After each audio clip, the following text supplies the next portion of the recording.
Setelah sebelumnya kita telah membahas tentang video yang berjudul Kenapa Naruto Selalu Ceramah, dan satu lagi video yang berjudul Anime Attack on Titan dan Apakah Islam Membenci Yahudi.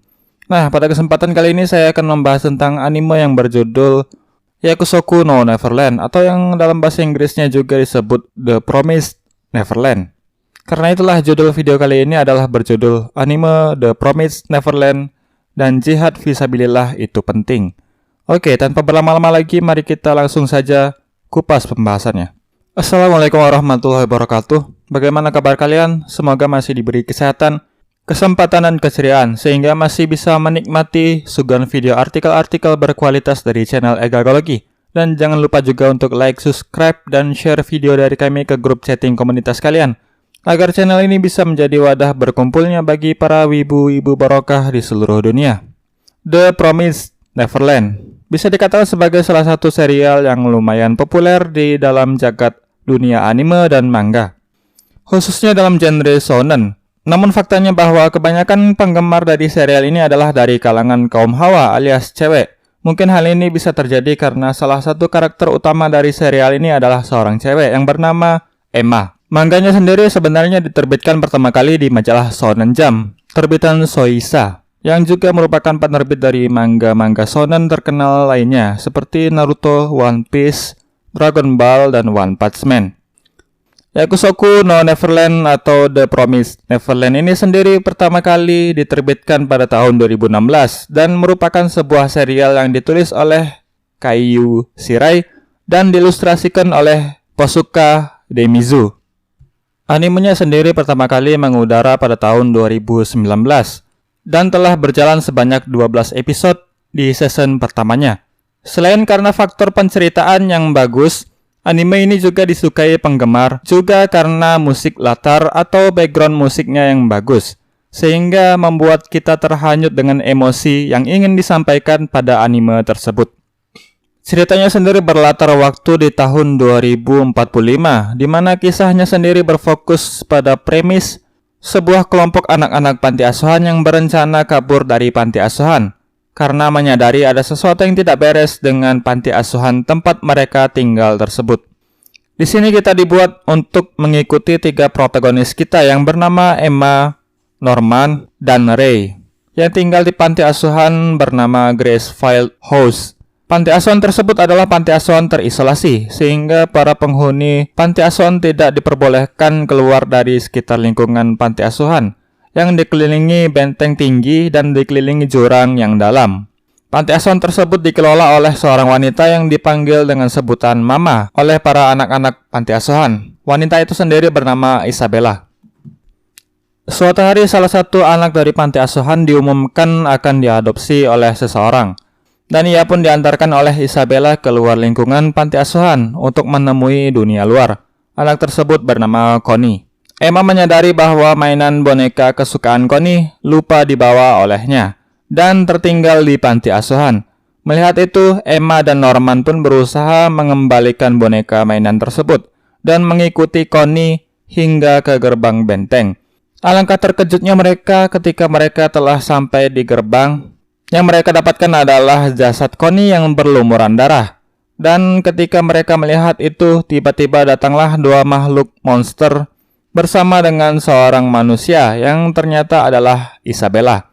Dan mereka pun saling berbicara, membicarakan tentang hasil panen anak-anak manusia, peternakan, dan kualitas otak yang dihasilkan peternakan. Dengan kata lain, panti asuhan tersebut bukanlah panti asuhan biasa. Panti asuhan tersebut adalah sebuah peternakan anak manusia yang bertujuan untuk dijadikan santapan para monster-monster tersebut. Dan spoiler alert, di akhir season ke-1 dari animenya, tepatnya di episode ke-12, Isabella alias Mama dari panti asuhan Gracefield tersebut membeberkan alasannya mengapa ia mau bekerja sama dengan para monster tersebut dan menjadi pengurus sekaligus peternak di panti asuhan. Dan dengan tega ia rela mengorbankan para anak-anak tak berdosa untuk dijadikan santapan bagi para monster. Semua itu adalah hanya agar ia dapat hidup lebih lama di dunia tanpa menjadi santapan para monster tersebut.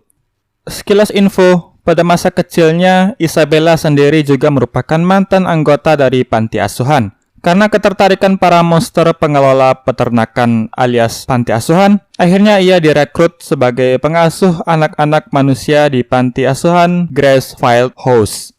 Setelah saya menonton anime ini hingga tamat di season ke-1-nya, saya jadi membayangkan bagaimana jika hal itu terjadi di kehidupan nyata. Mungkin jika pribadi manusia yang berkarakter seperti Isabella ini ada di kehidupan nyata, hal itu tak lain dan tak bukan diakibatkan karena seseorang tidak beragama. Ya, seseorang yang tidak beragama akan dikuasai oleh nafsu keduniawian dan naluri yang lebih buruk dari seekor hewan. Naluri dan kasih sayang menjadi buta hanya karena nafsu dunia.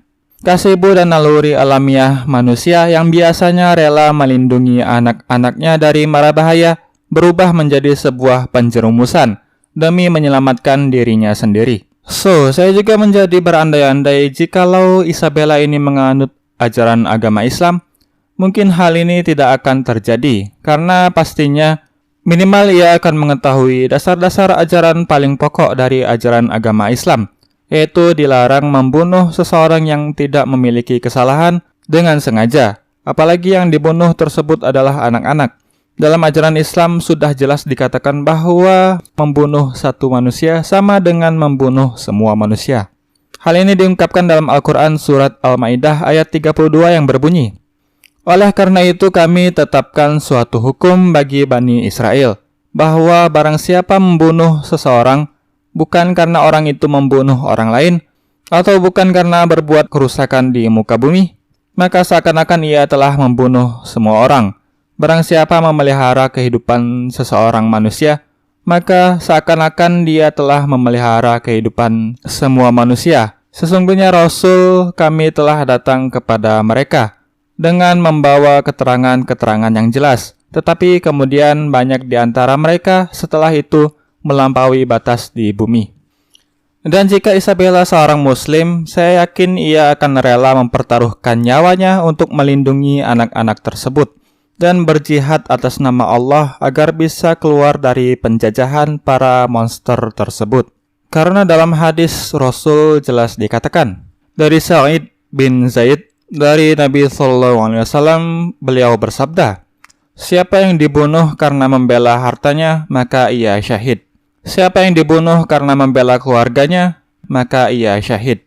Siapa yang dibunuh karena membela darahnya atau karena membela agamanya, ia syahid." Hadis riwayat Abu Daud nomor 4772 dan An-Nasai nomor 4099. Al-Hafiz Abu Thahir mengatakan bahwa sanad hadis ini sahih.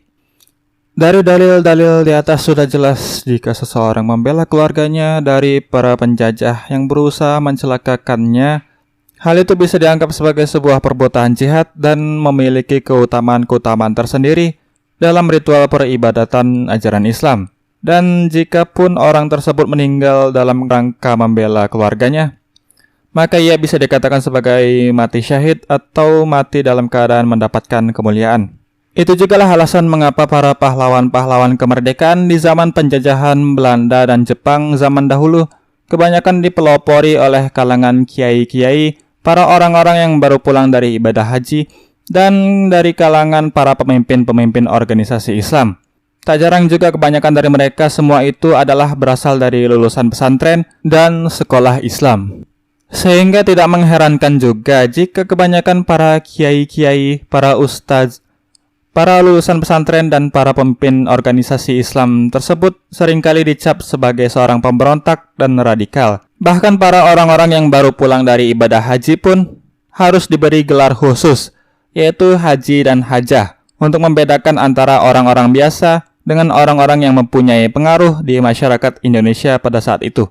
Oke, mungkin sekian dulu pembahasan kita tentang video yang berjudul anime Promise Neverland dan Jihad Fisabilillah itu penting. Semoga video kali ini bisa bermanfaat untuk kalian, dan jangan lupa juga untuk like, subscribe, dan share video dari kami ke grup chatting komunitas kalian, agar channel ini bisa menjadi wadah berkumpulnya bagi para wibu-wibu barokah di seluruh dunia.